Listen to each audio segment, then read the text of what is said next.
Hello friends, आज मैं आपके साथ इकोनॉमिक्स का एक और टॉपिक लेके आया हूँ और टॉपिक का नाम है इन्फ्लेशन। शुरू करने से पहले बता दूं कि चैप्टर का नाम भी है इन्फ्लेशन और इस वीडियो में मैं डिस्कस करूंगा इन्फ्लेशन होता क्या है, meaning, definition and types of inflation. ठीक है, किस हिसाब से पेपर में लिखना है मैंने उसी हिसाब से लिखा हुआ है और इस चैप्टर के सारे लिंक्स आपको इस वीडियो के डिस्क्रिप्शन में मिल जाएंगे। चलिए शुरू करते हैं। इन्फ्लेशन क्या होती है? अ परसिस्टेंट राइज इन प्राइस या प्राइजेस इज कॉल्ड इन्फ्लेशन। लगातार प्राइसेस का बढ़ना इन्फ्लेशन होता है। ये नहीं कि आज प्राइस बढ़ गया और कल प्राइस गिर गया, उसे इन्फ्लेशन नहीं कहेंगे। लगातार प्राइसेस बढ़ते रहेंगे over the period of time, उसे ही इन्फ्लेशन कहा जाएगा। Generally inflation is of two types, that is demand pull inflation and cost push inflation. आमतौर पे देखा गया है कि जो इन्फ्लेशन है उसके सिर्फ दो ही टाइप हैं, डिमांड पुल इन्फ्लेशन और cost push inflation. Demand pull inflation क्या होती है? डिमांड के बढ़ने की वजह से प्राइसेस बढ़ना। In demand pull inflation, rise in prices is mainly due to increased demand of goods. तो जब भी गुड्स की डिमांड या सर्विसेज की डिमांड बढ़ जाती है उसकी वजह से प्राइसेस का बढ़ना, तो उसे डिमांड पुल इन्फ्लेशन कहा जाता है। The main reasons of increase in demand are rapidly growing population का लगातार बढ़ना जिसकी वजह से डिमांड बढ़ती है। राइजिंग मनी इनकम, लोगों की इनकम बढ़ेगी तो भी डिमांड बढ़ेगी। राइजिंग ब्लैक मनी बनेगा, ज़्यादा होगा ब्लैक मनी तो भी डिमांड बढ़ सकती है इकोनॉमी में। एक्सपेंशन ऑफ मनी सप्लाई, नए नोट छापना या मनी सप्लाई का बढ़ना due to any reason. Deficit financing, सरकार का नए नोट छापना एटसेट्रा। ये कुछ रीजंस हो सकते हैं जिसकी वजह से डिमांड बढ़ती है और डिमांड के बढ़ने से प्राइसेस बढ़ती हैं। नेक्स्ट आ जाता है कॉस्ट पुश इन्फ्लेशन। तो cost push inflation, rise in prices is due to increase in cost of production. तो कॉस्ट ऑफ प्रोडक्शन के बढ़ने से प्रोड्यूसर प्राइसेस बढ़ा लेते हैं, उसे कॉस्ट पुश इन्फ्लेशन कहा जाता है। Rise in cost of production is mainly due to hike in prices of inputs, क्या पता रॉ मटेरियल महंगे हो गए हों, इनडायरेक्ट टैक्सेस लग गए हों। Hike in the oil prices, क्या पता जो पेट्रोल या फ्यूल प्राइसेस हैं वही बढ़ गए, या जो पुअर टेक्नोलॉजी है उसकी वजह से कॉस्टिंग ज़्यादा पड़ रही है। तो बेसिकली इन्फ्लेशन है लगातार प्राइसेस का बढ़ना। दो मेन टाइप्स हो सकते हैं, डिमांड पुल जो कहते हैं कि डिमांड के बढ़ने की वजह से प्राइस बढ़ेंगे, और कॉस्ट पुश जो कहता है कि कॉस्ट के बढ़ने की वजह से प्राइसेस बढ़ेंगे। अब अगर आपने पेपर में दो तीन जो इकोनॉमिस्ट या स्कॉलर्स हैं उनकी डेफिनेशन ऐड कर ली तो आपके अच्छे नंबर आएंगे। ठीक है, according to Peterson, the word inflation in the broadest possible sense refers to any increase in the general price level which is sustained and non-seasonal in character। तो पीटरसन का मानना ये था कि अगर हम ब्रॉडली हम इन्फ्लेशन को देखें तो इन्फ्लेशन का मतलब होता है जनरल प्राइस लेवल का बढ़ना, तकरीबन सारी चीज़ों के प्राइसेस का बढ़ना, और ये सस्टेन्ड रहेगा। ऐसा नहीं है कि ये एक सीज़न में बढ़ गया दूसरा गिर गया, ऐसा नहीं है। Over the period of time ये चलता रहेगा, मतलब बढ़ा रहेगा प्राइस। शेपिरो क्या कहते हैं? According to Shapiro, inflation is persistent and appreciable rise in general price level. तो शेपिरो का भी यही मानना था कि भाई जो इन्फ्लेशन है वो परसिस्टेंट, लगातार, और एप्रिशिएबल जो है प्राइसेस का बढ़ना, उसे ही जनरल प्राइस लेवल का बढ़ना और लगातार बढ़ना, over the period of time बढ़ना, उसे इन्फ्लेशन कहा जाता है। अब आ जाता है टाइप्स ऑफ इन्फ्लेशन। ये आपको शॉर्ट क्वेश्चन में भी आ सकते हैं, दो नंबर के। ठीक है, there are many types of inflation, these can be classified on the basis of following. तो फर्स्ट आ जाता है classification on the basis of control या basis of degree of government control, कि गवर्नमेंट कितना कंट्रोल कर सकती है, उस बेसिस पे टाइप्स ऑफ इन्फ्लेशन क्या है। सबसे पहले ओपन इन्फ्लेशन। ओपन इन्फ्लेशन वो इन्फ्लेशन है जिसमें सरकार कोई स्टेप नहीं लेती इन्फ्लेशन को कंट्रोल करने के लिए, खुला छोड़ देती है। तो पेपर में कैसे लिखना है? It refers to a situation in which no steps are taken to control rising price. तो गवर्नमेंट कोई स्टेप्स नहीं लेती कि जो राइजिंग प्राइस है उसको कंट्रोल किया जा सके। It is a process in which prices are allowed to rise without any attempt on the part of the government to control them। तो सरकार कोई काम करती नहीं कि प्राइसेस कंट्रोल रहें। In this situation prices continue to rise according to demand and supply conditions. तो इसमें प्राइसेस लगातार बढ़ते रहते हैं, डिमांड और सप्लाई की वजह से, किसी भी वजह से प्राइस बढ़ते रहते हैं। Under open inflation prices are determined by market forces of demand and supply and goods are distributed through price mechanism. तो वही बात होगी, परफेक्ट कंपटीशन की बात हो रही है या कैपिटलिज्म की बात, कि ओपन इन्फ्लेशन में price, demand and supply he price को तय करते हैं, और जो भी गुड्स हैं डिस्ट्रीब्यूट किए जाते हैं on the basis of price mechanism. जो प्राइस दे सकता है वो खरीद लेगा। It means those people who have large amount to spend buy more goods, और जिनके पास कम पैसा है उनके पास कम गुड्स आते हैं, ठीक है। तो ओपन इन्फ्लेशन सिंपल वर्ड्स में क्या कहते हैं, सरकार कोई स्टेप नहीं लेती इन्फ्लेशन को कंट्रोल करने के लिए। उसके बाद सेकंड आ जाता है सप्रेस्ड इन्फ्लेशन, इसमें सरकार स्टेप्स लेती है। Suppressed inflation refers to a situation in which rising prices are checked by administrative measures like rationing, like price controls etcetera by the government. तो सरकार स्टेप्स लेती है प्राइसेस को कंट्रोल करने के लिए, उसे सप्रेस्ड इन्फ्लेशन कहा जाता है। Thus, prices are checked from rising in the present by the government, but as the controls are lifted in future, prices begin to rise rapidly. जैसे ही सरकार ये कंट्रोल्स जो किए हुए सरकार ने प्राइसेस वो हटाती है, फ्यूचर में फिर से प्राइस बढ़ना शुरू हो जाता है। Suppressed inflation is dangerous than the open inflation. ये कुछ इकोनॉमिस्ट का मानना है कि जो सप्रेस्ड इन्फ्लेशन है वो मोर डेंजरस है किससे, ओपन इन्फ्लेशन से। क्यों? Under suppressed inflation price mechanism becomes inoperative. तो प्राइस मैकेनिज्म को सरकार कंट्रोल कर लेती है और डिमांड सप्लाई का जो प्रोसेस है, प्रोसीजर है, वो नहीं चलता। Economist like Milton Friedman and Helm are of the opinion that open inflation is more appropriate than suppressed inflation. उन इकोनॉमिस्ट का मानना था कि ओपन इन्फ्लेशन ज़्यादा बेटर रहती है। It is so because under suppressed inflation due to rationing and price control, evils like black marketing, corruption and bribery crop up and resources are inequitably distributed. उनका ये मानना था कि अगर सरकार कंट्रोल कर लेगी, प्राइस कंट्रोल करेगी थ्रू मतलब इन्फ्लेशन को कंट्रोल करने की कोशिश करेगी सरकार, एमएसपी डिक्लेयर कर देगी या प्राइस कंट्रोल लगा देगी या राशनिंग लगा देगी, उसकी वजह से ब्लैक मार्केटिंग, करप्शन वगैरह, ब्राइबरी वगैरह हो सकती है, ठीक है। तो इसलिए उनका ये मानना था कि इकॉनमी को फ्री छोड़ देना चाहिए और जिस हिसाब से डिमांड सप्लाई काम करता है उस हिसाब से करना चाहिए। नेक्स्ट क्लासिफिकेशन आ जाती है, classification on the basis of political condition. तो फर्स्ट आ जाती है war time inflation. In order to meet war expenses government increases supply of money. तो जंग का खर्चा निकालने के लिए, लड़ाई का खर्चा निकालने के लिए या कोई वॉर है उसका खर्चा निकालने के लिए सरकार क्या करती है, मनी सप्लाई को बढ़ाती है। Large proportion of productive resources are directed towards manufacturing of war goods. तो ज़्यादातर अब सरकार को क्या चाहिए, हथियार चाहिए। हथियार बनाने के लिए सारे रिसोर्सेज को इस्तेमाल करती है सरकार। Less attention is paid to the production of consumer goods. Consumer goods की इंडस्ट्री तो वैसे भी ठप हो जाती है और उनके ऊपर रिसोर्सेज, उनके पास रिसोर्सेज भी कम रह जाते हैं। सो relatively small proportion of production is available to the people। तो लोगों के पास कमी जो कंज्यूमर गुड्स हैं वो अवेलेबल होंगे। As a result prices begin to shoot up. तो जब वो कम बनेंगे कंज्यूमर गुड्स तो प्राइजेस बढ़ने शुरू हो जाएंगे। Thus inflation that takes place during the course of war is called war time inflation. तो जब भी वॉर के टाइम पे ऐसी सिचुएशंस आ जाती हैं जिससे कि सरकार सारे रिसोर्सेज वॉर टाइम गुड्स को बनाने में लग जाए और लगा दे और कंज्यूमर गुड्स की तरफ जो है कम रिसोर्सेज हों, तो कंज्यूमर गुड्स की प्रोडक्शन गिर जाएगी, जिसकी वजह से जो है जंग के टाइम पे प्राइस बढ़ जाएंगे। नेक्स्ट आ जाता है post war inflation. Tendency of inflation persists even after the war mainly due to two reasons। कौन कौन से? वॉर के बाद भी इन्फ्लेशन की टेंडेंसी रहती है। Firstly government has to spend large amount on the repair and reconstruction of damage property like bridges, railway lines, ships, machines etcetera. सरकार को काफ़ी पैसा खर्च करना पड़ता है इंफ्रास्ट्रक्चर को दोबारा से बनाने में। Secondly taxes levied during war are abolished and loans taken from public are repaid. तो जो भी टैक्स सरकार ने लगाए होते हैं वॉर टाइम पे उनको भी हटा देती है और सरकार ने जो लोन्स वगैरह पब्लिक से लिए हैं वो वापस करती है, तो मनी सप्लाई बढ़ जाएगी। Consequently money supply with the public increases but production of goods and services does not increase in the same proportion। लोगों के पास पैसा तो आ गया मगर प्रोडक्शन उतनी तेज़ी से नहीं बढ़ रही। Thus prices continue to rise even after the war। War के बाद भी प्राइसेस लगातार बढ़ते रहते हैं। नेक्स्ट आ जाता है third point, peace time inflation, very important. UDCs होता है अंडर डेवलप्ड कंट्रीज, ठीक है। Under developed countries need large resources for economic planning and development programmes. तो अंडर डेवलप कंट्रीज़ को अपने देश को तरक्की कराने के लिए इकोनॉमिक प्लान्स बनाते हैं वो, तो प्लान को पूरा करने के लिए भी पैसा चाहिए और जो भी डेवलपमेंट प्रोग्राम्स होते हैं उनके लिए भी उनको पैसा चाहिए। In order to mobilise resources government has to resort to deficit financing, that is to meet the deficit in budget government prints more currency notes which leads to increase in money supply. तो ये सारा खर्चा पूरा करने के लिए सरकार नए नोट छापती है और नए नोट छापने से मनी सप्लाई बढ़ जाती है। It leads to rise in prices which is popularly known as peace time inflation.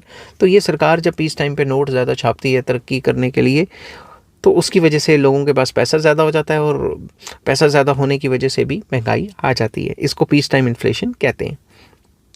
तीसरा आ जाता है classification on the basis of rate और स्पीड ऑफ इन्फ्लेशन। तो सबसे पहला क्रीपिंग। क्रीपिंग क्या होता है? रेंगना। It refers to that inflation where in prices rise very slowly. Prices बहुत स्लो रेट पे बढ़ते हैं। Such an inflation is not detrimental to the economy. ऐसी इन्फ्लेशन जो है इकॉनमी को नुकसान नहीं पहुंचाती। It is not only beneficial to the economy but is also considered essential to some extent. तो कुछ इकोनॉमिस्ट का तो ये भी मानना है कि बेनिफिशियल तो है ही है, नॉट ओनली बेनिफिशियल, इकॉनमी के लिए बेनिफिशियल तो है, but it is essential to some extent. थोड़े थोड़े प्राइजेस बढ़ने ही चाहिए ताकि प्रोड्यूसर्स को इंकरेजमेंट भी मिले। Some economists are of the view that up to 3% per annum rise in prices can be called creeping inflation. तो कुछ इकोनॉमिस्ट का मानना ये है कि अगर अप टू 3% प्राइजेस बढ़ें किसी भी इकॉनमी में तो उसे क्रीपिंग इन्फ्लेशन कहा जाता है। They regard it appropriate and desirable in the interest of national development। वो ये कहते हैं कि तकरीबन 3% प्राइस बढ़े या उससे कम बढ़े तो ये नेशनल डेवलपमेंट के लिए भी ठीक है। Some other economists apprehend danger from creeping inflation as it may assume alarming proportions। कुछ इकोनॉमिस्ट ये भी मानते हैं कि अगर लगातार 3% से प्राइस बढ़ते रहे तो over the period of time ये स्पीड बढ़ भी सकती है। समझ की बात।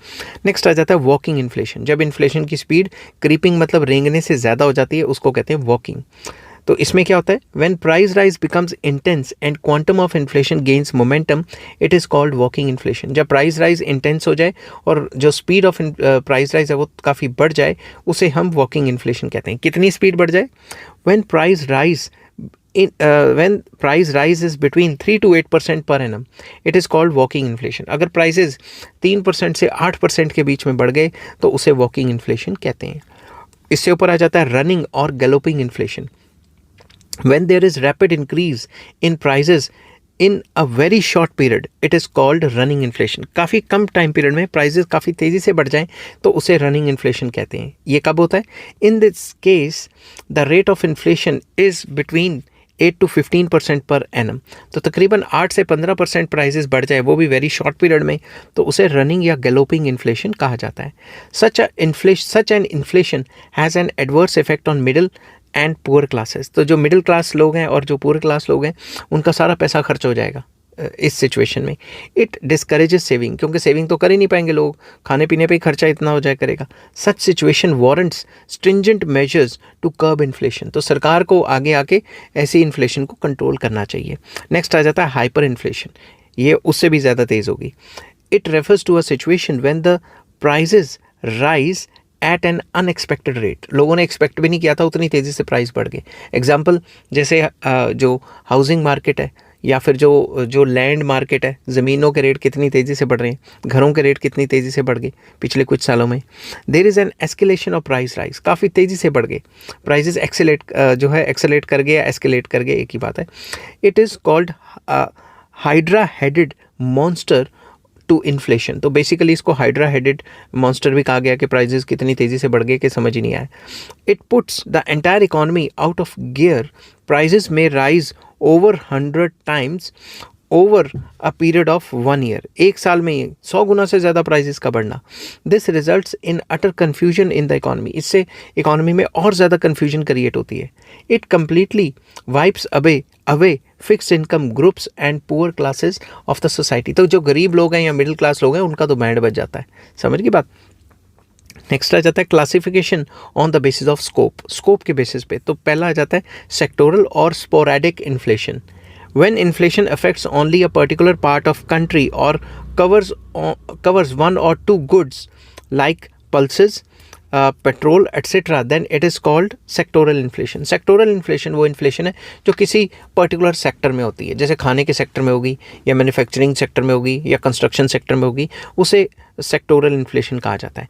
कॉम्प्रिहेंसिव इन्फ्लेशन जो सारे सेक्टर्स में हो, हर एक जगह पे आ जाए।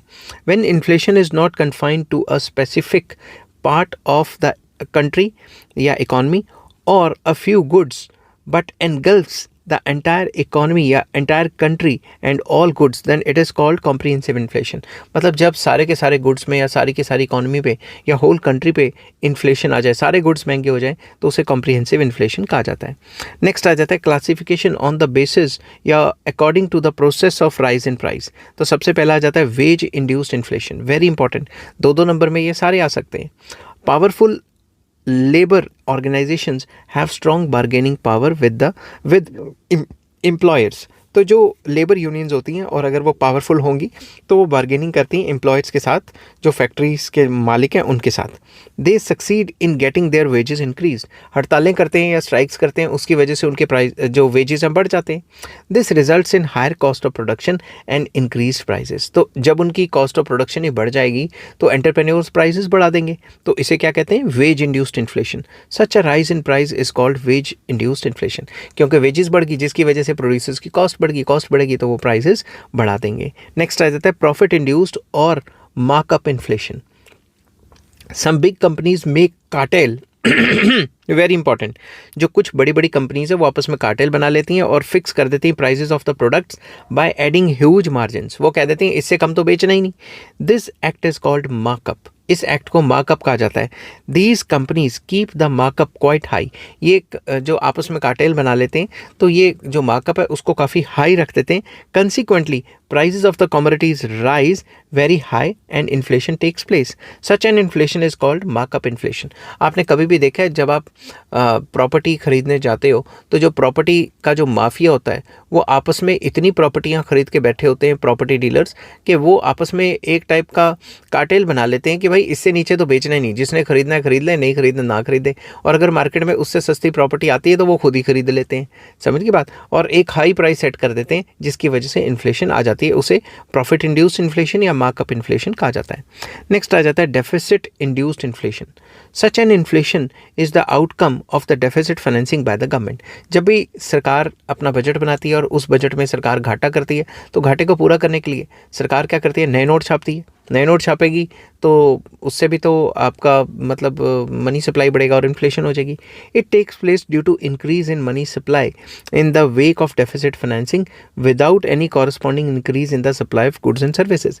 तो जब सरकार ने अपना घाटा पूरा करने के लिए नोट छापे या फिर बाहर से लोन लेके आई और उसको इकॉनमी में इन्फ्यूज़ कर दिया तो मनी सप्लाई तो बढ़ गई ना। तो मनी सप्लाई के बढ़ने से लोगों के पास पैसा ज़्यादा हो गया, मगर गुड्स एंड सर्विसेज की सप्लाई तो बढ़ी नहीं। Deficit financing refers to printing new currency notes to meet budgetary deficits. India में डेफिसिट फाइनेंसिंग का मतलब है नई करेंसी छापना, मगर बाहर डेफिसिट फाइनेंसिंग का मतलब है या तो नई करेंसी छापना या लोन्स लेके काम चलाना। यहाँ पे जो लोन्स लेते हैं उसको पब्लिक डेट कहते हैं, वो अलग टॉपिक आ जाता है, ठीक है, उसके ऊपर मैंने ऑलरेडी वीडियो बनाई हुई है। It leads to increase in money supply in the economy, which leads to increase in the price level in the economy। तो इससे क्या होगा, नए नोट छापेंगे, मनी सप्लाई बढ़ेगी और प्राइस लेवल बढ़ेंगे। नेक्स्ट आ जाता है डिमांड पुल इन्फ्लेशन, मतलब डिमांड के बढ़ने की वजह से प्राइसेस का बढ़ना। It refers to a situation in which aggregate demand at the existing price level far exceeds aggregate supply of goods and services, जिसमें डिमांड काफ़ी बढ़ जाती है, सप्लाई कम रह जाती है और डिमांड के बढ़ने की वजह से प्राइसेस बढ़ जाते हैं। Such an inflation arises due to excessive demand. Thus, in case of demand pull inflation, increase in aggregate demand is more than increase in aggregate supply and thus imbalance causes rise in price। Demand बढ़ती है, demand जो supply में बढ़ावा है उससे भी कई गुना ज़्यादा डिमांड बढ़ जाएगी, तो जो है चीज़ों की कमी हो जाएगी जिसकी वजह से प्राइसेस बढ़ जाएंगे। नेक्स्ट आ जाता है कॉस्ट पुश इन्फ्लेशन, कॉस्ट के बढ़ने की वजह से प्राइसेस का बढ़ना। Cost push inflation is cause due to increase in cost of products, या कॉस्ट ऑफ प्रोडक्शन या कॉस्ट ऑफ प्रोडक्ट्स के बढ़ने की वजह से इन्फ्लेशन आ जाती है। Increase in cost may be due to a increase in the cost of raw material and other inputs, या रॉ मटेरियल या अदर इनपुट्स महंगे हो गए। Be increase in the wages without increase in productivity of labour, labour ने productivity तो बढ़ाई नहीं मगर वेजेस बढ़ा दी, लेबर यूनियंस ने हड़तालें वगैरह करके बढ़वा दी। C increase in taxes and duties imposed by the government, सरकार ने टैक्स वगैरह लगा दिया। D increase in other indirect costs etcetera, तो इन सब की वजह से प्रोड्यूसर्स की जो कॉस्टिंग बढ़ जाती है और वो प्राइसेस बढ़ा देते हैं। Whenever there is increase in the cost of production or other related costs, the manufacturer passes on this increased cost to consumers in the form of increased prices। तो जब ये सारे उसके खर्चे बढ़ जाते हैं, कॉस्टिंग बढ़ जाती है, तो वो प्राइजेस बढ़ा के कंज्यूमर की तरफ ट्रांसफ़र कर देता है।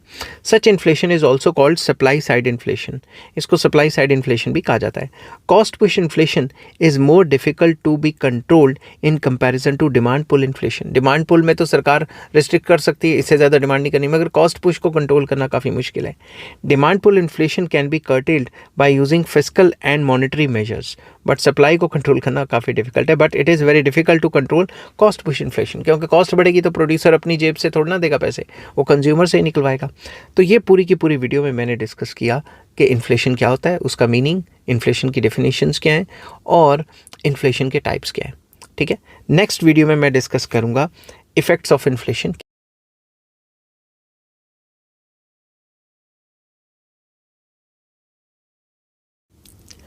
हेलो फ्रेंड्स, आज मैं आपके साथ इकोनॉमिक्स का एक और टॉपिक लेके आया हूँ और टॉपिक का नाम है इफेक्ट्स ऑफ इन्फ्लेशन। चैप्टर का नाम है इन्फ्लेशन और इस चैप्टर के सारे लिंक्स आपको इस वीडियो के डिस्क्रिप्शन में मिल जाएंगे। शुरू करने से पहले बता दूं कि पिछली वीडियो में मैंने बताया था कि इन्फ्लेशन क्या होती है, उसका मीनिंग, डेफिनेशन और टाइप्स ऑफ इन्फ्लेशन। ठीक है, इस वीडियो में मैं डिस्कस करूंगा कि इन्फ्लेशन के असर क्या होते हैं, इफेक्ट्स क्या होते हैं, और जिस हिसाब से पेपर में लिखना है मैंने उस हिसाब से लिखा हुआ है।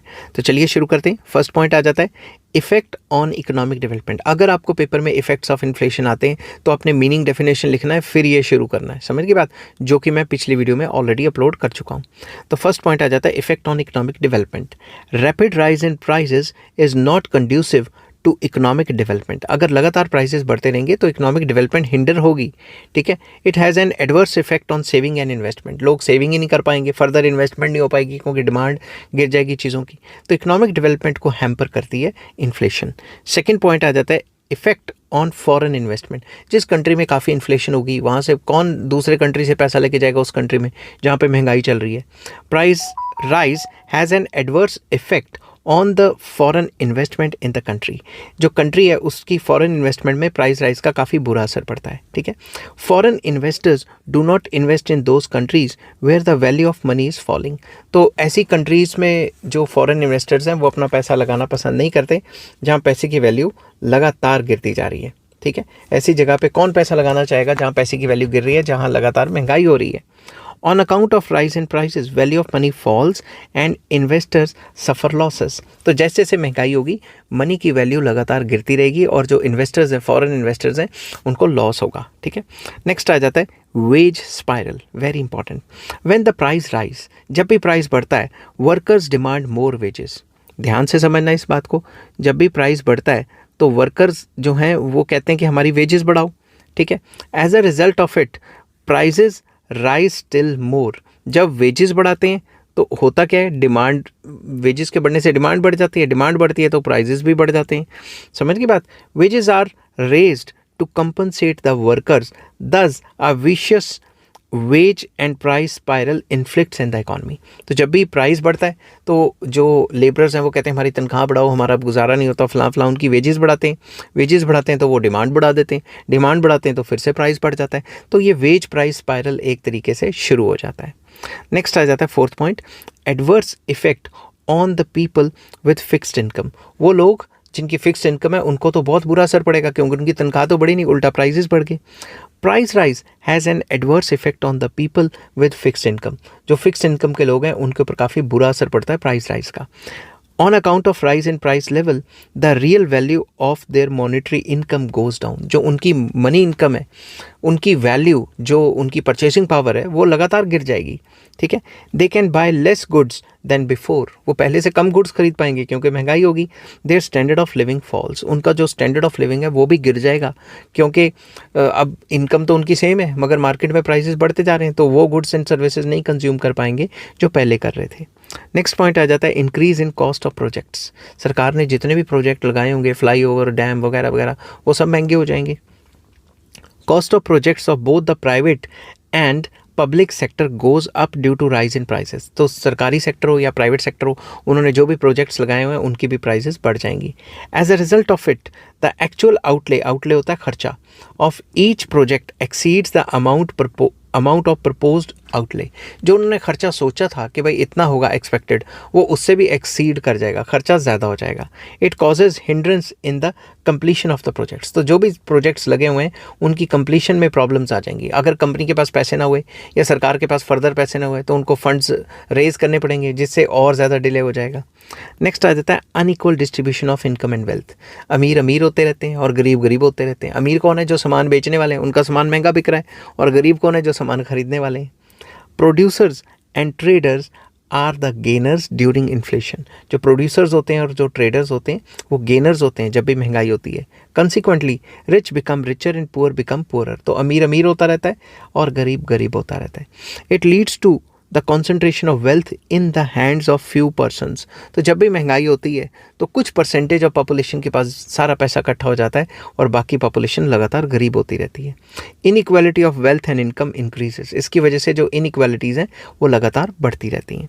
नेक्स्ट आ जाता है एडवर्स बैलेंस ऑफ पेमेंट्स। अगर दिमाग से सोचो, हमारे कंट्री में महंगाई हो गई तो हम बाहर से चाइना वगैरह से सस्ता इंपोर्ट कर लेंगे, तो उससे हमारे बैलेंस ऑफ पेमेंट ख़राब होंगे और हमारा माल महंगा है वो बाहर बिकेगा नहीं, तो एक्सपोर्ट भी कम हो गए और इंपोर्ट भी बढ़ गए, तो इससे तो बैलेंस ऑफ पेमेंट खराब होगी।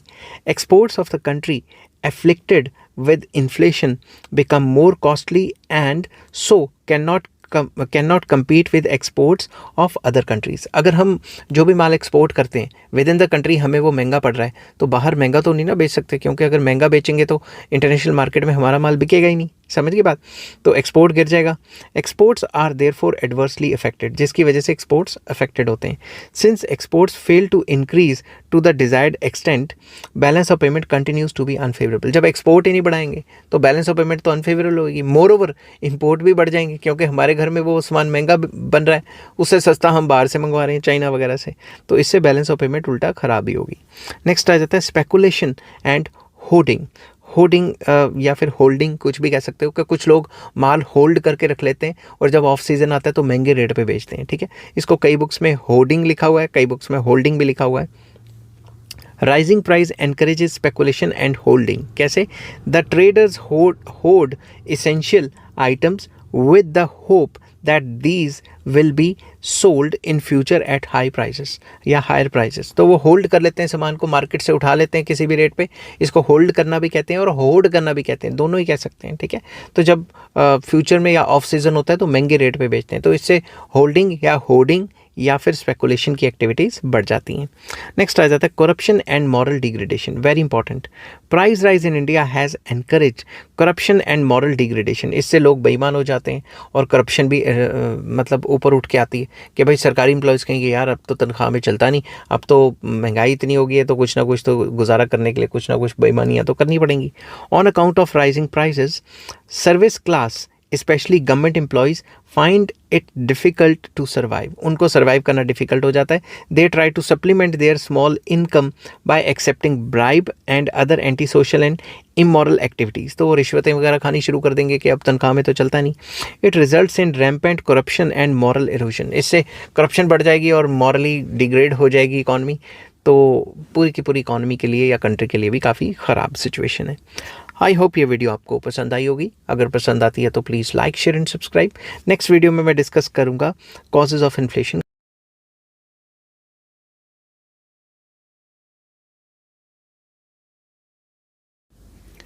हेलो फ्रेंड्स, आज मैं आपके साथ इकोनॉमिक्स का एक और टॉपिक लेके आया हूँ और टॉपिक का नाम है कॉजेज ऑफ इन्फ्लेशन।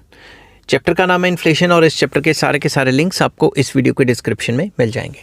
शुरू करने से पहले बता दूं कि पिछली वीडियो मैंने अपलोड की थी कि इन्फ्लेशन का मीनिंग क्या है, डेफिनेशन क्या है, टाइप्स क्या हैं। फिर मैंने डिस्कस किया था कि इन्फ्लेशन के जो इफ़ेक्ट्स हैं वो क्या होंगे, और अब मैं डिस्कस करूंगा कॉजेज़ ऑफ इन्फ्लेशन क्या होते हैं। तो चलिए शुरू करते हैं। जब भी आपको कॉजेज़ ऑफ इन्फ्लेशन का क्वेश्चन आएगा तो आपको मीनिंग, डेफिनेशन ऑफ इन्फ्लेशन लिखना ज़रूरी है, क्योंकि इंट्रोडक्शन में कुछ तो लिखोगे ना। तो फर्स्ट पॉइंट आ जाता है increase in money supply. Money supply के बढ़ने की वजह से भी महंगाई होती है। कैसे? There is a direct relationship between the money supply and the price level. Price level और मनी सप्लाई में डायरेक्ट रिलेशन है। In India supply of money has increased much more than the GDP. GDP से भी कई गुना जो है money supply बढ़ा दी गई है, बढ़ गई। कैसे बढ़ गई अभी बताता हूँ। Too much increase in supply of money has created such a situation in which lot of money chases few goods causing rise in price level। बैंकों ने लोन्स काफ़ी ज़्यादा दे दिया जिसकी वजह से मनी सप्लाई बढ़ गई। दूसरी तरफ सरकार ने बजट में घाटा किया और नए नोट छाप दिए, जिसकी वजह से मनी सप्लाई बढ़ गई।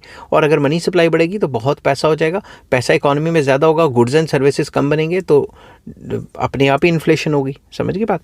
नेक्स्ट आ जाता है deficit financing, very important. Deficit financing refers to meeting of deficit in the government expenditure by printing more currency notes. अगर सरकार अपने घाटे को पूरा करने के लिए, बजट के घाटे को पूरा करने के लिए नोट छापेगी तो उससे भी मनी सप्लाई बढ़ेगी और महंगाई हो जाएगी। एज अ कंसिक्वेंस या as a result supply of money increases, जिसकी वजह से मनी की सप्लाई बढ़ती है। If production does not increase simultaneously, अगर प्रोडक्शन उतनी ज़्यादा ना बढ़े जितनी मनी सप्लाई बढ़ गई तो प्राइजेस तो बढ़ने ही बढ़ने हैं। नेक्स्ट आ जाता है increase in population, very important. In 1951 total population of India was 34.5 crore. In year 2011 it increase to 1 crore and it continue to increase till date. तो लगातार प्राइस बढ़ते जा रहे हैं, ठीक है, प्राइजेस कह रहा हूँ, पॉपुलेशन बढ़ती जा रही है। अब पॉपुलेशन ज़्यादा होगी तो डिमांड ज़्यादा होगी, और डिमांड ज़्यादा होगी तो प्राइजेस ज़्यादा होंगे। समझ की बात। On account of rise in population demand for goods and services, जो भी गुड्स एंड सर्विसेज हैं वो स्टीपली राइज करती हैं। अगर पॉपुलेशन बढ़ेगी तो डिमांड भी बढ़ेगी। Increase in demand leads to increase in price, जिसको डिमांड पुल इन्फ्लेशन कहते हैं, कि अगर डिमांड बढ़ेगी तो प्राइजेस भी बढ़ जाएंगे। नेक्स्ट आ जाता है सेटबैक टू प्रोडक्शन। अगर किसी भी प्रोडक्शन प्रोसेस को या इंडस्ट्री को सेटबैक लगती है तो उससे वो प्रोडक्शन कम कर देता है या बंद कर देता है, जिसकी वजह से सप्लाई रुक जाती है, फिर भी तो प्राइस बढ़ जाता है। पेपर में कैसे लिखेंगे? Price level has also increased on account of fall in production, specially agricultural production on agriculture production from time to time. तो लगातार जो एग्रीकल्चर प्रोडक्शन है वो सेटबैक की वजह से कम होती जा रही है, जिसकी वजह से प्रॉब्लम्स अराइज हो रही हैं। In India large part of agriculture is dependent on rainfall. अभी भी इरीगेशन फैसिलिटीज़ इतनी अच्छी नहीं है, अभी भी जो एग्रीकल्चर है वो रेनफॉल पे डिपेंडेंट है। समटाइम्स देयर आर ड्रॉट्स, सूखा पड़ जाता है, and at other times there are floods. तो कभी कभी कुछ सीजन्स में सूखा होता है, कुछ सीजन में फ्लड्स आ जाते हैं। Both have unfavourable effect on agriculture production. दोनों का एग्रीकल्चर प्रोडक्शन पे बुरा असर पड़ता है। Some agro products are used as inputs in the industry. तो एग्रो प्रोडक्ट्स जो हैं वो इंडस्ट्री के लिए रॉ मटेरियल भी तो प्रोवाइड करते हैं, जो एग्रो बेस्ड इंडस्ट्रीज़ हैं। So because of less agricultural production industries are also badly hit. अगर एग्रीकल्चर प्रोडक्शन नहीं कम होएगी तो जो एग्रो बेस्ड इंडस्ट्रीज़ हैं उनको रॉ मटेरियल नहीं मिलेगा, तो उन पर भी नेगेटिव असर पड़ेगा। एज अ रिजल्ट या all this results in less production with which leads to price rise in the economy। तो अगर ओवरऑल प्रोडक्शन कम होएगी तो प्राइस राइज तो होना ही होना है। समझ की बात। तो ये सप्लाई फैक्टर था। नेक्स्ट आ जाता है इंक्रीज इन वेजेस और salaries, very important. In India every price rise is followed by a wage increase, compounding the problem of inflation। इससे इन्फ्लेशन और ज़्यादा बढ़ जाती है। तो दिमाग से सोचो, दिमाग से सोचना। मैं अभी आपको बताता हूँ, जब भी वेजेस बढ़ती हैं, वेजेस बढ़ने से लोग क्या करते हैं, डिमांड बढ़ा लेते हैं, और जब डिमांड बढ़ा लेते हैं तो फिर प्राइस बढ़ जाती है। तो ये तो एक विशियस सर्कल हो गया ना। तो ऐसे सिचुएशंस आती रहती हैं इकोनॉमी में। Every wage increase results in increase in the cost of production. ठीक है, अगर वेज बढ़ेगा डिमांड बढ़ेगी, वेज बढ़ेगा तो कॉस्ट भी तो बढ़ेगी। समझ की बात। कॉस्टिंग बढ़ेगी तो भी तो प्राइस बढ़ेगा। तो दोनों सिचुएशंस हम यहाँ पे डिस्कस कर सकते हैं। It leads to cost push inflation. Moreover increase in wages results in increase in money supply with the workers, so workers make more demand। तो वो डिमांड बढ़ा देते हैं, जिसकी वजह से प्राइसेस बढ़ जाते हैं। ठीक है, it leads to demand push inflation. तो वेजेस के बढ़ने से कॉस्ट बढ़ जाती है, कॉस्ट के बढ़ने से भी प्राइस बढ़ जाते हैं, और वेजेस के बढ़ने से डिमांड बढ़ती है, डिमांड बढ़ने से भी प्राइस बढ़ जाते हैं। तो दोनों तरफ से, डिमांड साइड से भी और सप्लाई साइड से भी, जब भी वेजेस बढ़ते हैं तो प्राइसेस बढ़ जाती हैं। ठीक है, नेक्स्ट आ जाता है administered prices, very important. Administered prices वो प्राइसेस होते हैं जो सरकार ने कंट्रोल करके रखे होते हैं। It refers to the prices fixed by the government for essential goods. ज़रूरी चीज़ों के प्राइसेस जो सरकार फिक्स करती है उसे एडमिनिस्ट्रेड प्राइसेस कहा जाता है। Price level in the country has also increased on account of the frequent hike in the administered price like railway freight, coal, petrol, diesel, natural gas, electricity rates and goods produced by the public sector industries. तो सरकार लगातार ये जो administered prices हैं, जो various essential goods हैं, like जो petrol, diesel और नेचुरल गैस या इलेक्ट्रिसिटी के रेट, ये लगातार बढ़ाती रहती है, जिसकी वजह से प्रॉब्लम्स फेस होती हैं, जिसकी वजह से जो है और महंगाई हो जाती है। क्योंकि एडमिनिस्ट्रेड प्राइस बढ़ेंगे तो ओवरऑल प्राइसेस बढ़ने शुरू हो जाएंगे। नेक्स्ट पॉइंट डिस्कस करेंगे, hike in global oil prices. Global oil prices बढ़ेंगे तो ओवरऑल वर्ल्ड इकोनॉमी में महंगाई हो जाएगी। ठीक है, तो इसमें हम लिखेंगे prices in almost all countries of the world have been rising. हर एक कंट्री में प्राइस तो बढ़ ही रहे हैं। These rising foreign prices have also influenced price rise in our country. तो अगर वर्ल्ड इकोनॉमी में प्राइस बढ़ रहे हैं तो हमारी कंट्री में भी प्राइस बढ़ रहे हैं। अब मेन रीज़न क्या है? Since 1980 crude oil prices have increase many fold. Crude oil के प्राइसेस कई गुना बढ़ गए हैं। Prices of almost all raw materials imported from abroad have gone up very high। तो अगर लगातार क्रूड ऑयल बढ़ता रहेगा, ऑयल प्राइसेस बढ़ते रहेंगे, तो ऑलमोस्ट ऑल जो सेक्टर्स हैं जिसमें जो फ्यूल का इस्तेमाल होता है, पेट्रोल डीजल का इस्तेमाल होता है या पेट्रोलियम प्रोडक्ट्स का इस्तेमाल होता है, सब में प्राइस राइज होगा। इसकी रीजंस है गल्फ़ वॉर होगी, लीबिया क्राइसिस, ईरान क्राइसिस, ये सारे के सारे वजह हैं कि क्रूड ऑयल के प्राइसेस बढ़ जाते हैं। तो जब भी ये अरब कंट्रीज़ जो हैं ये जंग में कहीं ना कहीं इन्वॉल्व हो जाती हैं या कोई अनसर्टेनिटी आ जाती है तो क्रूड ऑयल के प्राइसेस शूट अप कर जाते हैं। ठीक है, नेक्स्ट आ जाता है इनडायरेक्ट टैक्सेस, वेरी इंपॉर्टेंट।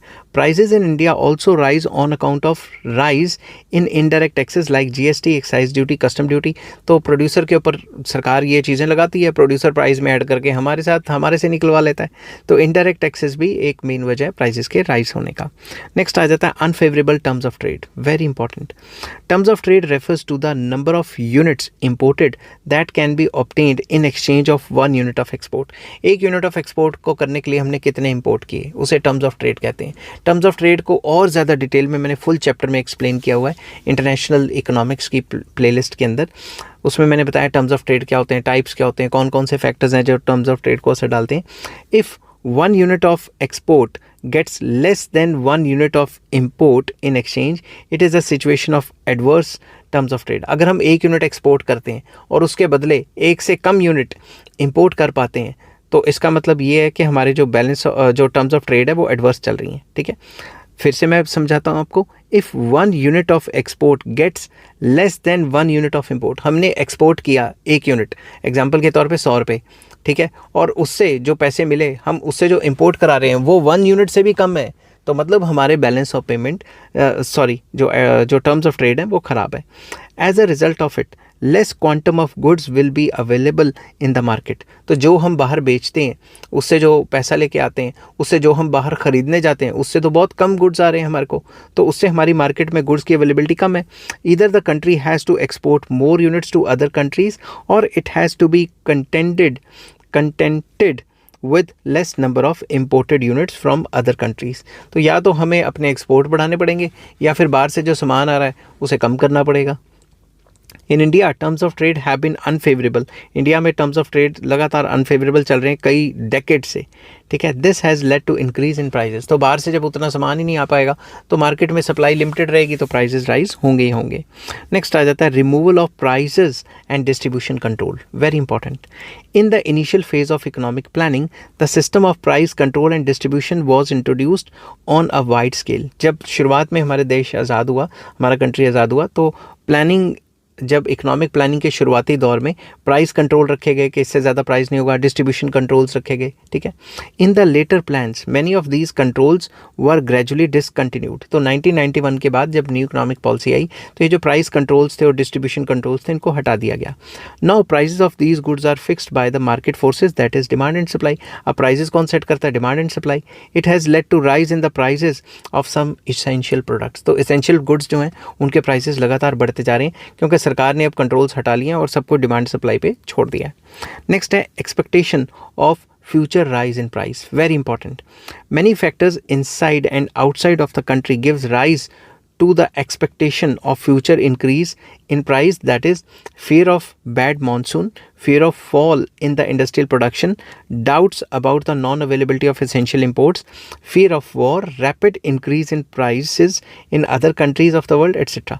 तो कुछ ऐसे इवेंट्स होते हैं जिनकी वजह से जो प्रोड्यूसर्स हैं या जो सप्लायर्स हैं वो अपने दिमाग में फ्यूचर के लिए कुछ एक्सपेक्टेशंस रख लेते हैं, जैसे कि फियर ऑफ बैड मानसून। अगर हमें लगेगा कि मानसून अच्छा नहीं आएगा तो हम होल्ड कर लेंगे सामान को, जिसकी वजह से मार्केट में सप्लाई कम हो सकती है, प्राइसेस बढ़ सकते हैं। Fear of fall in the industrial production, क्या पता हम बीइंग प्रोड्यूसर या फिर सेलर एक्सपेक्ट कर रहे हैं कि अगले साल या अगले सीज़न में प्रोडक्शन कम होएगी। या फिर नॉन अवेलेबिलिटी ऑफ इंपोर्ट्स, बाहर से इंपोर्ट नहीं आएंगे, या फियर ऑफ वॉर हो जाएगी, या फिर rapid increase in the prices in other countries में प्राइसेस काफ़ी बढ़ जाएंगे। ये सारी एप्रीहेंशंस को देखें, these apprehensions led to hoarding and the rising trend of price is further strengthened and prices continue to rise. तो ये सारी जो सिचुएशंस हैं ये डिमांड करती हैं कि जो सेलर्स हैं और प्रोड्यूसर्स वो ज़्यादा से ज़्यादा होल्ड करेंगे तो मार्केट में सप्लाई और कम हो जाती है, जिसकी वजह से प्राइसेस और ज़्यादा बढ़ जाते हैं। नेक्स्ट है rising income and growth of middle class की जैसे जैसे इनकम लगातार बढ़ती जा रही है वैसे वैसे उनकी डिमांड बढ़ती जा रही है। डिमांड बढ़ेगी तो प्राइस अपने आप ही बढ़ेगा। In recent years, India's growth rate of national income and per capita income has been phenomenal. Recent decades से देखा जाए तो इंडिया की जो ग्रोथ रेट है पर कैपिटा इनकम और नेशनल इनकम में वो काफ़ी अच्छी रही है।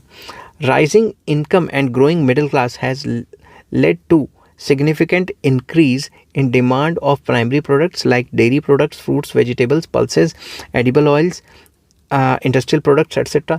तो जैसे जैसे मिडिल क्लास की इनकम बढ़ेगी वो खाने पीने पे ज़्यादा खर्च करेंगे और टेक्नोलॉजी पे और गैजेट्स पे ज़्यादा पैसे खर्च करेंगे, पता ही आपको उनकी डिमांड बढ़ेगी। Although the supply of industrial products has increased but there has not been proportionate increase in the supply of primary products which has led to significant rise in the prices of food products।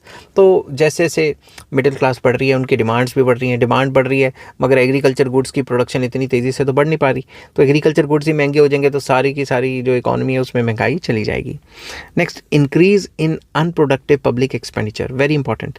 Government is spending huge amount on non development expenditures like grants, subsidies, defence expenditure, election expenses etcetera. तो सरकार इतना फालतू खर्चा कर रही है इन चीज़ों के ऊपर। All these non productive expenses put a large money in the hands of general public which in turn leads to increase in demand which leads to demand push inflation। तो जब सरकार इतना ज़्यादा फालतू का खर्चा करेगी, लोगों के पास पैसा ज़्यादा आएगा, मनी सप्लाई बढ़ेगी, लोग डिमांड करेंगे तो प्राइसेस भी ऑटोमेटिकली बढ़ेंगे। नेक्स्ट आ जाता है brands led inflation. Large companies promote brands of their products, बड़ी बड़ी कंपनियां अपने प्रोडक्ट्स को प्रमोट करती हैं। They spend heavily on brand promotion के ऊपर भी वो अच्छा खासा पैसा खर्च करती हैं, ठीक है। In turn these companies charge very high prices या huge prices for their premium brands, it leads to increase in prices. तो जब ब्रांडेड सामान इतना महंगा हो जाता है तो उसकी वजह से भी मार्केट में प्राइस राइज हो जाता है। नेक्स्ट है black money, very important. Unaccounted money plays a significant role in aggravating the level of inflation. जिसके पास 2 नंबर का पैसा होता है या ब्लैक मनी होता है, काला पैसा होता है, वो खर्चा करता है कैश में दबादब, ठीक है। तो वो कैश में खर्चे का तो डिमांड बढ़ेगी तो इन्फ्लेशन होगी। We have a parallel economy in our country on account of this black money. ये ब्लैक मनी की वजह से हमारी इकॉनमी में या हर इकॉनमी में, वर्ल्ड इकॉनमी में एक पैरेलल इकॉनमी चल रही होती है जो सिर्फ कैश का लेन देन करती है। So far government has not been able to tackle the problem of black money और पैरेलल इकॉनमी। तो गवर्नमेंट इसको टैकल नहीं कर पाई, कंट्रोल नहीं कर पाई। हमारे कंट्री की नहीं, हर पूरे वर्ल्ड का यही हाल है कि पूरे वर्ल्ड में जितनी भी गवर्नमेंट्स हैं वो ब्लैक मनी को कंट्रोल करना चाहती हैं मगर ब्लैक मनी को कंट्रोल नहीं कर पाती, ठीक है। किसी भी रीज़न की वजह से, political motive, non political motive, कुछ भी हो सकते हैं, ठीक है। Those who possess black money spend it on luxurious and या लग्जरीज के ऊपर खर्च करते हैं या लग्जूरियस आइटम्स खरीदते हैं एंड कॉन्स्पिकुअस कंजम्पशन, फालतू का खर्चा करते हैं, ठीक है, जो ज़रूरी नहीं है। It becomes an important factor of price rise. तो इसकी वजह से भी काफ़ी प्राइस राइज होता है क्योंकि वो कैश में डील करते हैं और मनी सप्लाई काफ़ी बढ़ जाती है जब वो खर्चा करते हैं इकॉनमी में, जिसकी वजह से जो है मनी सप्लाई के बढ़ने से डिमांड बढ़ जाती है और फिर प्राइसेस बढ़ जाते हैं। तो ब्लैक मनी का होना भी काफ़ी इंपॉर्टेंट फैक्टर है महंगाई के लिए, ठीक है। तो ये सारे के सारे पॉइंट्स थे जिसमें मैंने बताया कि इन्फ्लेशन के कॉजेज़ क्या हैं, ठीक है। नेक्स्ट वीडियो में मैं डिस्कस करूँगा government measures to control inflation. सरकार ने क्या क्या किया इन्फ्लेशन को कंट्रोल करने के लिए, ठीक है।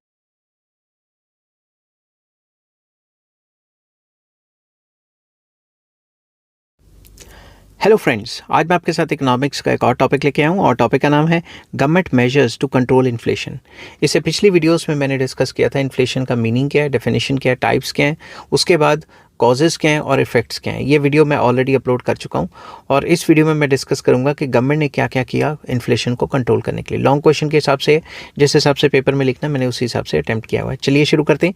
Prizes in India have been rising almost consistently, लगातार प्राइसेस बढ़ते जा रहे हैं। The measures taken by the government from time to time to stabilise the prices are listed below. तो सरकार ने टाइम टू टाइम प्राइसेस को कंट्रोल करने के लिए कौन से मेजर्स लिए वो नीचे लिखे हुए हैं पॉइंट वाइज। तो सबसे पहला आ जाता है monetary measures, very important. In order to achieve the objective of price stability, RBI मतलब reserve bank of India has regulated the supply of money. तो RBI ने या सेंट्रल बैंक ऑफ इंडिया ने क्या किया, जो RBI है उसने मनी सप्लाई को रेगुलेट करने के लिए कई स्टेप्स उठाए।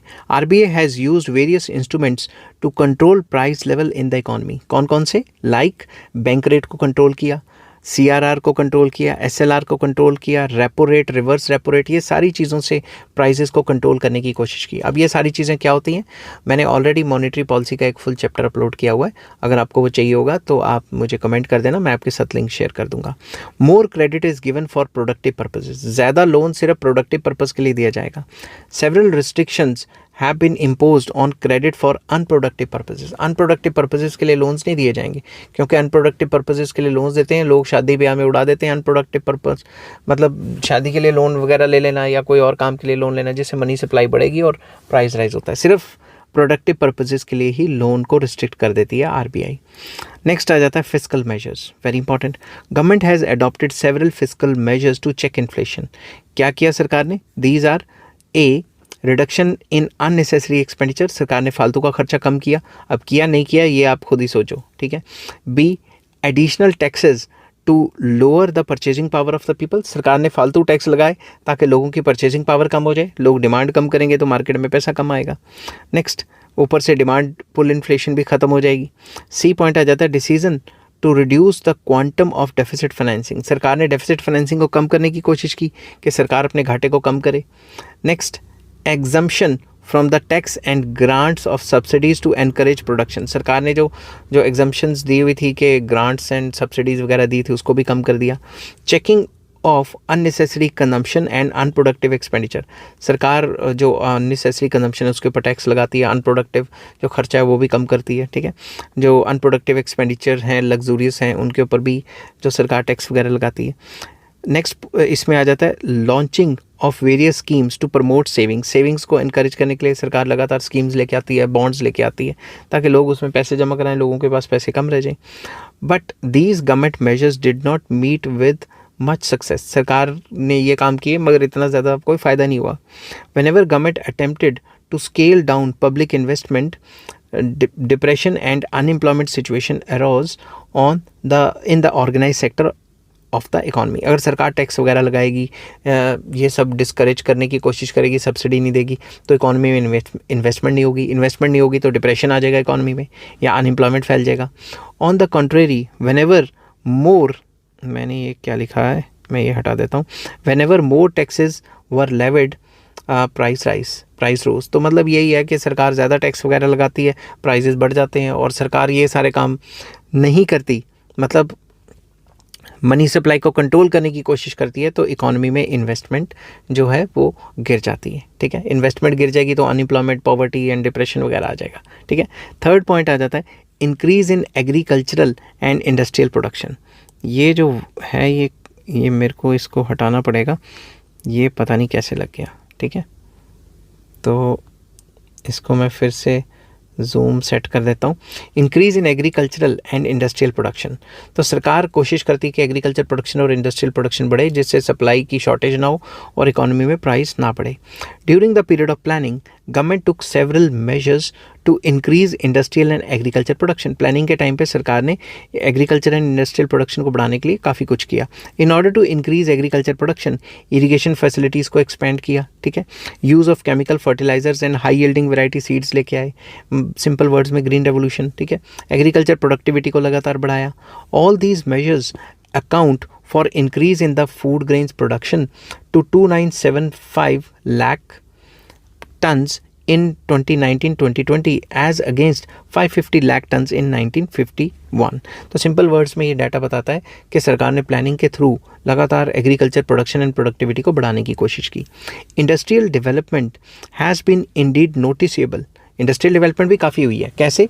Many new basic industries like iron and steel, cement, heavy electrical goods, heavy machine tools etc. have been established. तो कई इंडस्ट्रीज भी सरकार ने इस्टेब्लिश की. Production of both the consumer and the capital goods industry has been increase substantially. तो जो consumer goods and capital goods industries हैं उनको भी लगातार जो ऐसी इंडस्ट्रीज़ को बनाया गया जिसमें कैपिटल गुड्स भी ज़्यादा बने और कंज्यूमर गुड्स भी ज़्यादा बने, उनको इनकरेज किया गया. Government has taken several measures to promote the development of small scale and cottage industries. सरकार ने small scale and cottage industries को भी डेवलप करने के लिए टाइम टू टाइम सब्सिडीज़ दी. In spite of all these measures, the production of agricultural and industrial goods is less than the demand. जितनी demand है उससे कम ही बन पा रहे हैं. सरकार ने काफ़ी ज़ोर तो लगा लिया है मगर उतना ज़्यादा फ़ायदा नहीं हो पा रहा जितना होना चाहिए. नेक्स्ट आ जाता है restrictions on export of essential consumer goods या consumption goods. तो जब भी essential consumer goods की हमारे कंट्री में कमी हो जाती है तो सरकार उनके एक्सपोर्ट पे बैन लगा देती है या रिस्ट्रिक्ट कर देती है. Government has imposed export duties on several essential consumer goods या consumption goods and export of certain other goods has been banned. तो कुछ सिचुएशन में इसको बैन भी कर दिया गया एक्सपोर्ट को, क्योंकि घर में तो है नहीं, बाहर क्या बेचना. At times government has banned export of non basmati rice, wheat, edible oils, pulses, cement, steel etcetera. इन चीज़ों पे कभी ना कभी बैन लगाया हुआ है सरकार ने. ठीक है. These steps were taken to increase the supply of these goods in the domestic economy so that the domestic prices do not increase much. तो सरकार ये सारा काम क्यों करती है? ताकि बाहर ना बेचें, विद इन द कंट्री रहे, सामान सप्लाई बढ़े और सबको ये चीज़ें अवेलेबल रहें, ताकि शॉर्टेज के टाइम पे तो इनका प्राइस बढ़ जाता है.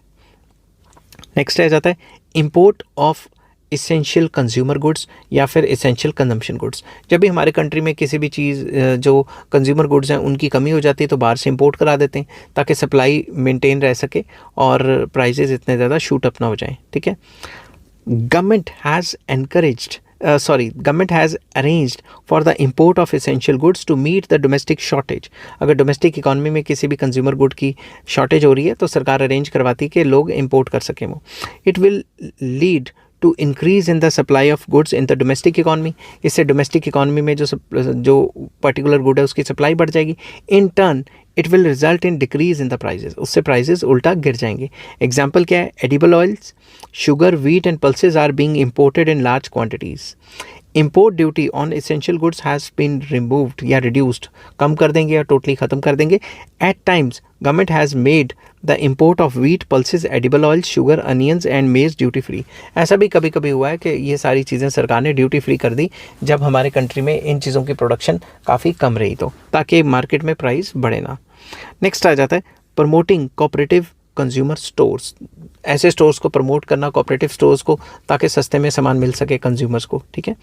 तो government has promoted setting up of cooperative consumer stores. इसमें क्या होगा? These stores supply essential goods at low prices. वो सस्ते में माल बेचते हैं. These stores also regulate the supply of essential goods which are in short supply. जो गुड्स हैं शॉर्ट सप्लाई में, सरकार ये जो अपने राशन के डिपो बनाए हुए हैं सरकार ने, उनके थ्रू ये जो शॉर्टेज होती है जिन चीज़ों की, उनकी सप्लाई करते हैं ताकि मार्केट में शॉर्टेज ना पड़े. Regular supply of these goods help to check their price rise. तो अगर रेगुलर सप्लाई रखेंगे तो जो प्राइस राइज है वो चेक हो सकता है. ठीक है. लगातार प्राइस नहीं बढ़ेंगे. Next public distribution system, PDS, very important. ये अलग से भी क्वेश्चन आ सकता है 2 नंबर में. Government has tried to make PDS more extensive and efficient. सरकार ने पब्लिक डिस्ट्रीब्यूशन सिस्टम को ज़्यादा एक्सटेंसिव पूरे कंट्री में फैलाया और एफिशिएंट बनाया. As many as 5,45,000 fair price shop सरकार ने खोली, जिनको राशन शॉप्स भी कहा जाता है. ठीक है. ताकि वो डिस्ट्रीब्यूट करें इसेंशियल कमोडिटीज़ को, ताकि प्राइस राइज ना हो और गरीबों को और मिडिल क्लास को सस्ते में सामान मिल जाए. Arrangements have also been made to distribute vegetable ghee, kerosene oil, wheat, rice, pulses, sugar etcetera through the shops. तो इन शॉप्स के थ्रू सरकार ने वेजिटेबल घी जो होता है, डालडा वगैरह, ठीक है, या केरोसिन ऑयल, और जो वीट, राइस है, पल्सेस वगैरह, शुगर वगैरह, इसको भी डिस्ट्रीब्यूट करती है सरकार इन शॉप्स के through. Now, government is computerizing various operations of the public distribution system. सरकार पब्लिक डिस्ट्रीब्यूशन सिस्टम के जितने भी ऑपरेशंस हैं उनको कंप्यूटराइज कर रही है, आधार कार्ड वगैरह के साथ जोड़ रही है. It will help to improve efficiency in the working of fair price shops. तो जो फेयर प्राइस शॉप्स हैं उनकी एफिशिएंसी, जो काम करने की एफिशिएंसी है, इससे बढ़ेगी. मतलब करप्शन के चांसेस कम हो जाएंगे. नेक्स्ट आ जाता है check on hoarding, very important. In order to discourage hoarding and black marketing, government has fix the maximum limit of stock of several commodities under essential commodities act.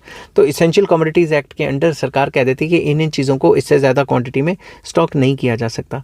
This act enabled the government to take strict measures against hoarders. तो hoarders के खिलाफ अगर सरकार की बात ना मानी तो स्ट्रिक्ट एक्शन होंगे और उनके खिलाफ सख्त से सख्त कार्रवाई हो सकती है ताकि मार्केट में उन चीज़ों की कमी ना हो. नेक्स्ट आ जाता है buffer stock, very important. Government builds buffer stock of essential goods like food grain. सरकार अपने पास एक स्टॉक करके रख लेती है फूड ग्रेन्स का, ताकि कोई इमरजेंसी हो तो सरकार माल मार्केट में बेच सके या फेंक सके ताकि सप्लाई मेंटेन रहे.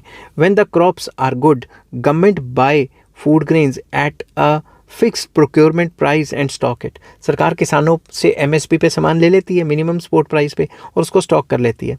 When prices of food grains show a rising tendency, government sells buffer stock at a given issue price. तो सरकार देखती है कि अगर मार्केट में प्राइस बढ़ रहा है या टेंडेंसी है कि मार्केट में प्राइस बढ़ेगा, तो वही जो स्टॉक करके रखा हुआ है माल वो मार्केट में बेच देती है, जो भी प्राइस पे ख़रीदा था उसी प्राइस पे. This prevents the prices from rising specially during the period of shortage of food. तो जब भी फूड की शॉर्टेज होती है उस टाइम पे प्राइस ना बढ़े, तो सरकार ने जो स्टॉक करके रखा हुआ माल वो लगातार मार्केट में डालती रहती है ताकि मार्केट में प्राइस राइज ना हो जाए. नेक्स्ट है institutional measures, very important. With a view to stabilising prices of food grains, cotton, jute, etc., government has set up many institutions like Food Corporation of India, Cotton Corporation, Jute Corporation, etc. सरकार ने prices unnecessarily बढ़ ना जाएं इसलिए कई institution बनाए हुए हैं, जिसमें FCI, food corporation of India आ जाता है, cotton corporation, jute corporation, etcetera, ये इंस्टीट्यूशंस आ जाते हैं.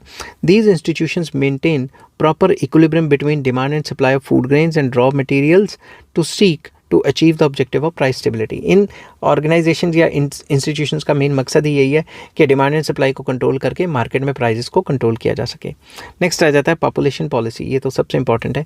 All attempts at checking the rise in prices will come to halt if no concrete step are taken to check the growth rate of population. अगर population को ही control नहीं किया तो जितने मर्जी स्टेप ले लो, डिमांड तो बढ़नी है. Government is seized with the problem, सरकार ये प्रॉब्लम से सीज हो जाएगी, ख़त्म हो जाएगी कहानी. इतनी पॉपुलेशन है, उसके लिए इतनी ज़्यादा डिमांड बढ़ जाएगी कि प्राइसेस बहुत ज़्यादा बढ़ जाएंगे. Top priority is being accorded to various schemes of the family welfare. तो सरकार को फैमिली वेलफेयर स्कीम्स लेके आनी चाहिए या कोई ऐसी स्कीम्स लेके आनी चाहिए जिससे कि पॉपुलेशन की जो ग्रोथ रेट है वो कंट्रोल हो जाए. ठीक है, तो ये सारे फैक्टर्स थे जिनकी मदद से हम प्राइस राइज को कंट्रोल कर सकते हैं. ठीक है, आई होप ये वीडियो आपको पसंद आई होगी. अगर पसंद आती है तो please like, share and subscribe. Next topic मैं डिस्कस करूंगा आपके साथ सजेशंस टू चेक इन्फ्लेशन, कि क्या क्या करना चाहिए सरकार को इन्फ्लेशन को कंट्रोल करने के लिए.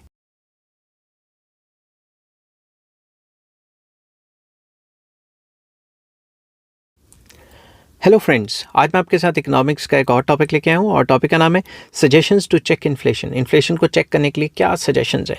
तो चलिए शुरू करते हैं विदाउट वेस्टिंग एनी टाइम. शुरू करने से पहले बता दूं कि चैप्टर का नाम है इन्फ्लेशन और इस चैप्टर के सारे लिंक्स आपको इस वीडियो के डिस्क्रिप्शन में मिल जाएंगे. तो चलिए शुरू करते हैं. Price rise has adverse effect on workers, employees, landless labourers, agricultural labours etcetera. आपको तो पता है प्राइस राइज से बहुत बुरा असर पड़ता है जो मिडिल क्लास है और लोअर मिडिल क्लास है. To check rise in prices following measures are suggested. तो प्राइसेस को कंट्रोल करने के लिए फॉलोइंग मेजर्स को सजेस्ट किया गया है. सबसे पहला, चेक ऑन मनी सप्लाई. भाई मनी सप्लाई को कंट्रोल करो, अन्य नोट ना छापो, समझ की बात. और सरकार को ऐसी आरबीआई को रिस्ट्रिक्शंस लगानी चाहिए कि बहुत ज़्यादा क्रेडिट की सप्लाई ना हो जाए. Money supply and price level are directly related. जो मनी सप्लाई बढ़ेगा उतना प्राइस लेवल बढ़ जाएगा, चाहे सेम प्रोपोर्शन से ना भी बढ़े. ठीक है, to check rise in prices it is essential that the supply of money is allowed to expand, is not allowed to expand. तो अगर प्राइसेस को कंट्रोल करना है तो मनी सप्लाई को भी कंट्रोल करना पड़ेगा. Supply of money should be restricted credit policy of the banks should be tightened. ये नहीं कि हर किसी पर्पज़ के लिए लोन दे जा रहे हैं जिसकी वजह से मनी सप्लाई बढ़ेगी, लोगों के पास पैसा ज़्यादा होगा, डिमांड करेंगे, प्राइसेस बढ़ जाएंगे। तो पहला पॉइंट आ जाता है check on money supply. Next, less deficit financing. सरकार कम घाटा करती है, उसको पूरा करने के लिए नोट छाप देती है।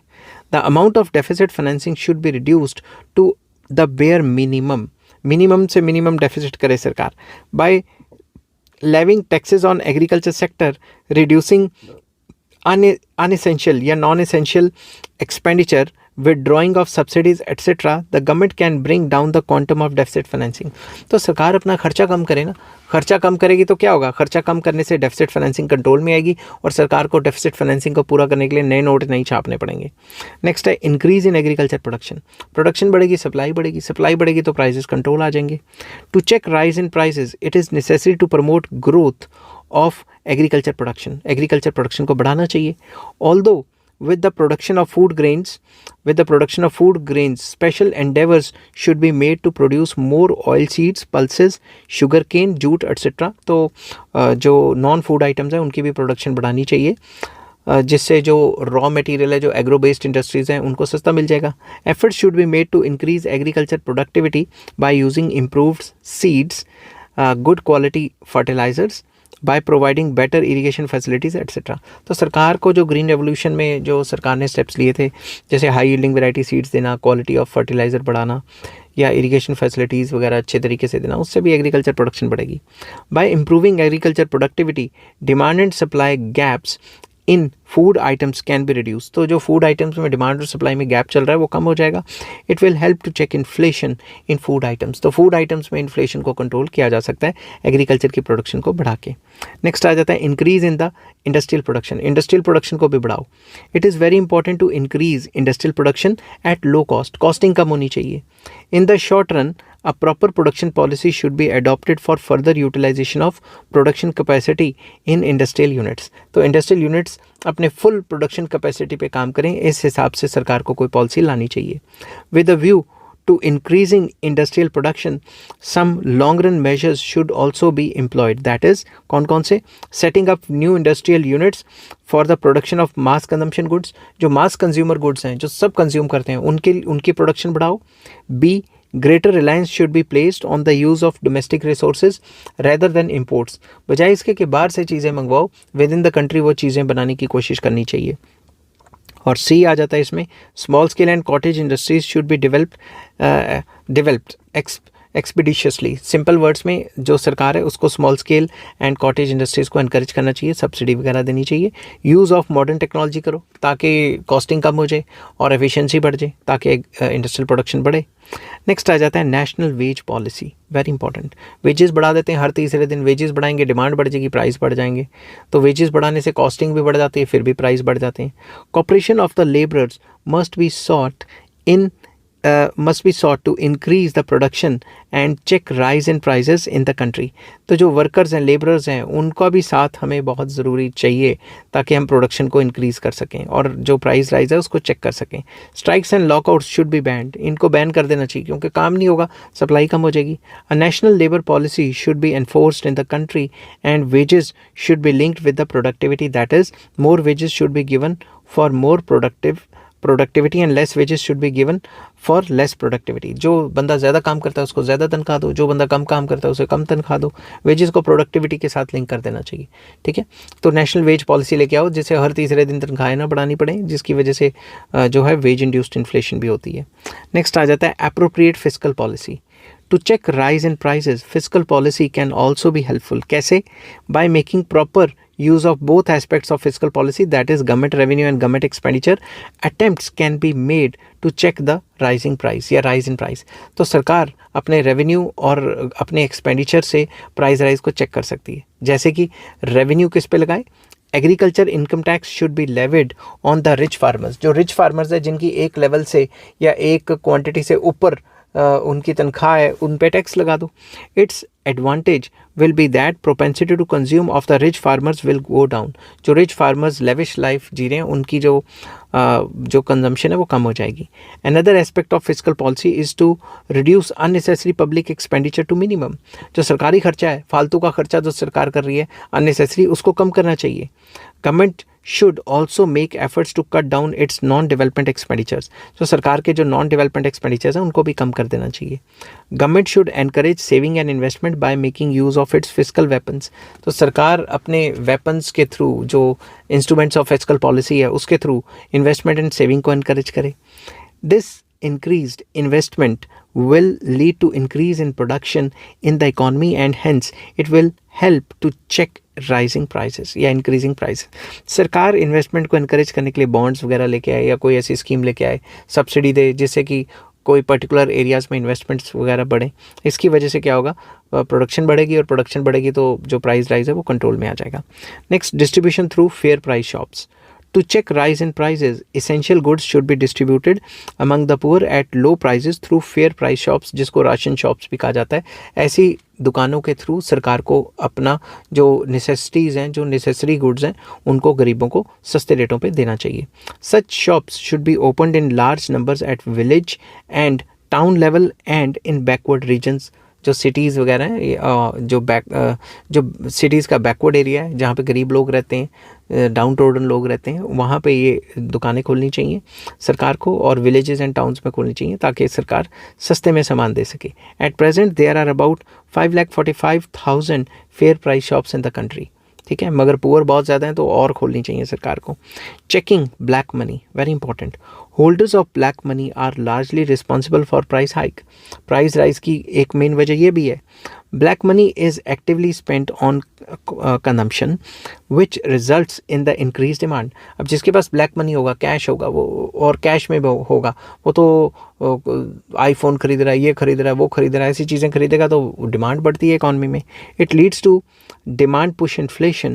To solve this problem, demonetization of major currency notes was done by our government. तो इस प्रॉब्लम को सॉल्व करने के लिए हमारी सरकार ने डिमोनेटाइजेशन भी की थी, मगर उससे भी कोई इतना ज़्यादा फ़र्क नहीं पड़ पाया.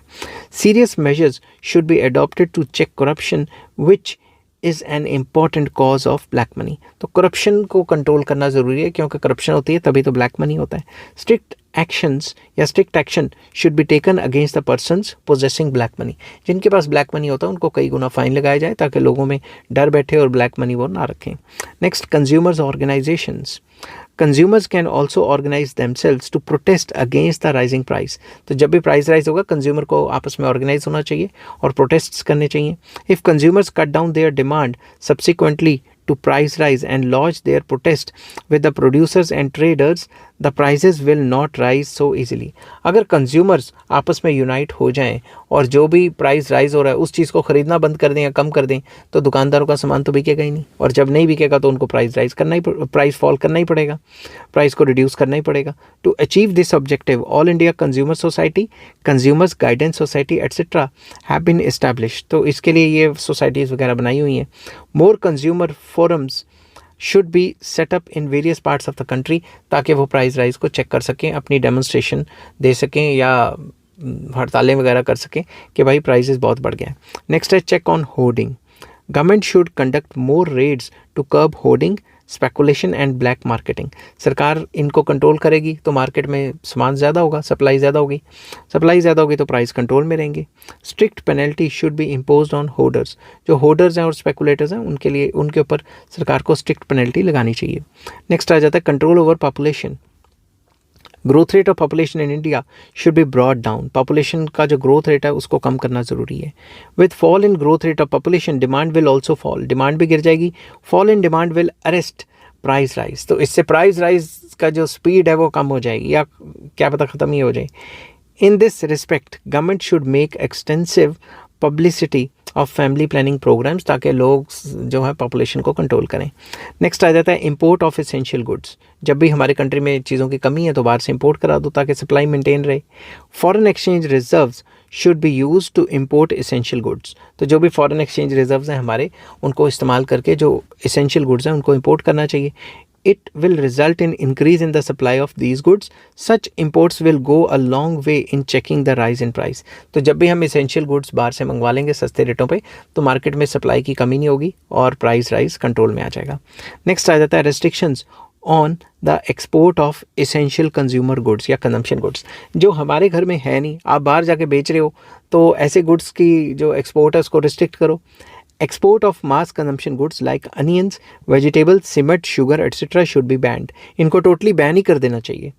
It will result in increased supply of essential goods in domestic economy and so domestic prices will not rise much. तो मार्केट में जब ये चीज़ों की अवेलेबिलिटी रहेगी, एक्सपोर्ट कम या ना होंगे, तो मार्केट में अवेलेबिलिटी रहेगी, सप्लाई बढ़ी रहेगी, तो फिर प्राइसेस राइज कंट्रोल में आ जाएगा, प्राइस राइज कंट्रोल में आ जाएगा. नेक्स्ट आ जाता है control over increase in administered price. सरकार ने जो इसेंशियल चीज़ों के जो प्राइस कंट्रोल रखे हुए हैं उनको भी कंट्रोल में रखे. ये ना हो पेट्रोल और सिलेंडर के रेट लगातार बढ़ाती रहे इलेक्ट्रिसिटी के, तो प्राइस राइज तो होगा ही होगा. Government should reduce administered prices. जो भी सरकार ने एडमिनिस्ट्रेड प्राइसेस हैं सेट किए हुए उनको और रिड्यूस करना चाहिए. Low administered prices will help to check the excessive increase in price to other commodities. अगर सरकार ये ज़रूरी इसेंशियल कमोडिटीज़ जो हैं, बिजली, पेट्रोल, डीजल, इन चीज़ों के सिलेंडर, इन चीज़ों के प्राइस को कंट्रोल कर लेगी, तो बाकी चीज़ों के प्राइस को भी कंट्रोल करने में आसानी होगी. तो कंक्लूड करते, in short, problem of rise in prices has put the economist all over the world in a great fix. काफ़ी प्रॉब्लम में ला दिया है. कैसे? It is not only an economic problem but political, social and international problem also, and so it has got to be tackled seriously. तो ये सिर्फ एक इकोनॉमिक प्रॉब्लम नहीं है, ये एक social problem, political problem, over the period of time कुछ ज़्यादा ही कंट्रीज़ में फैल जाए तो इंटरनेशनल प्रॉब्लम भी हो सकती है. तो इसको कंट्रोल करना बहुत ज़रूरी है. If the rise in price is not checked, it might endanger the very existence of capitalism, not only in India but throughout the world. अगर प्राइस राइज को कंट्रोल नहीं किया गया, इन्फ्लेशन को कंट्रोल नहीं किया गया, तो कैपिटलिज्म के ऊपर काफ़ी क्वेश्चन मार्क आ जाएगा और लोग कैपिटलिज्म के रिजीम से तंग पड़ के उसको चेंज भी कर सकते हैं. आई होप ये वीडियो आपको पसंद आई होगी. अगर पसंद आती है तो please like, share and subscribe. Take care. Bye bye.